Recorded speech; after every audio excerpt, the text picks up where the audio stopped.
Good day, Liberty. I'm here to quickly use this opportunity to introduce the way to you. In Acts chapter 2, the church age is born after the ascension of Jesus. And then throughout history, the way in which the gospel has moved and taken ground changed from time to time, mostly because of different forms of opposition. But the gospel itself never changed, even though the vehicles that took the gospel out or the venues which hosted the believers would differ from time to time, take on various shapes and forms. As early as Acts chapter 2, in fact, we find that the church, the believers, were not limited in meeting together in corporate venues. They actually met together from home to home, or in the upper room, or in a lecture hall as such. That was apart from just doing life together as believers.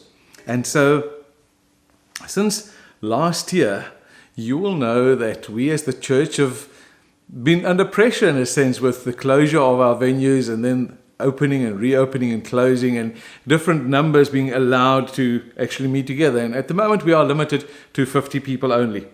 However, we believe that this is simply symptomatic of actually the sign of the age. Well, believe it or not, but statistically, there's never been a time in church history where more believers have been persecuted and martyred for their faith than today.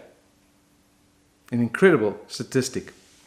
So whether we believe that this is the end of time, or whether this is ending times, or whether this is simply a passing pandemic, I'm sure the one thing that we can all agree on is that we all need to strengthen ourselves, that we need to be anchored and strengthen ourselves in our faith and in our belief. I'm reminded of 1 Samuel chapter 30 verse 6, where it says that, "And David strengthened himself in the Lord," or David found strength in the Lord his God.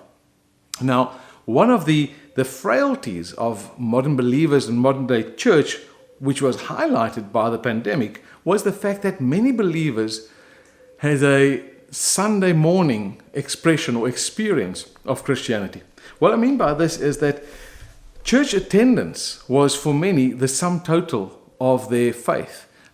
If I managed to get to church on a Sunday morning, that was the box ticked for the week. That was my Christian experience. That was the sum total of my walk with God.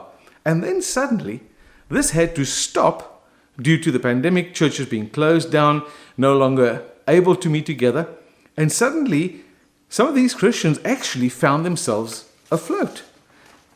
And the weird thing is that in itself was not a bad thing. And why do I say that? I say that because suddenly believers were forced to dig their own wells, to find God for themselves, to read the scriptures for themselves, to pray for themselves and for their families, which is a wonderful byproduct of the actual pandemic and of the lockdowns and not being able to meet together corporately like we used to. Now, during this next season, whether we're allowed to meet as 50 or 100 or 200 or whatever the number may be, we do not want to lose the ground that we have taken as individual believers in reviving our personal connection. We do not want to suddenly go back to perhaps the way things were and allow corporate meetings to replace my individual personal contact, my personal relationship with the Lord our God. On the other hand, the other side of the coin is also that we know that by ourselves only we can be vulnerable and easy pickings for the spiritual enemies. And so for this reason, we as eldership are introducing the way. So please read the account of the two friends en route to Emmaus or Emmaus, and you'll find that encounter in Luke chapter 24. Simply two friends doing life together, walking the road together, both followers of Christ. And in fact, the crucifixion and the death of Jesus was the topic of their discussion, of their conversation. And it's this kind of small group meeting, if we can call it a meeting, just the small group doing life together, whether it's individuals or whether it's couples or two families, that we want to encourage. This is the way that we're talking about. And this is a crucial part of healthy church life. We really want to see individuals, couples, families walking closely together and forming a close-knit spiritual walk. This closely knit walk together will lead us to places where we can actually really feel open and honest with one another, because we can trust one another.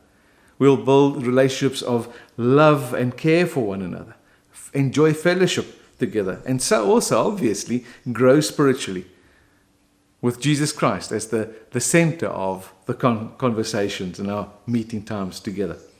So being such a small group will build trust and develop love and care, but it will be experience-based. It will not be information or knowledge-based. It wouldn't be teaching as such.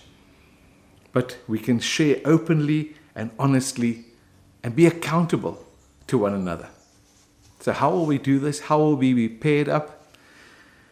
We have carefully and prayerfully considered this, and as elders we've come up with some thoughts and some ideas of partnering people together.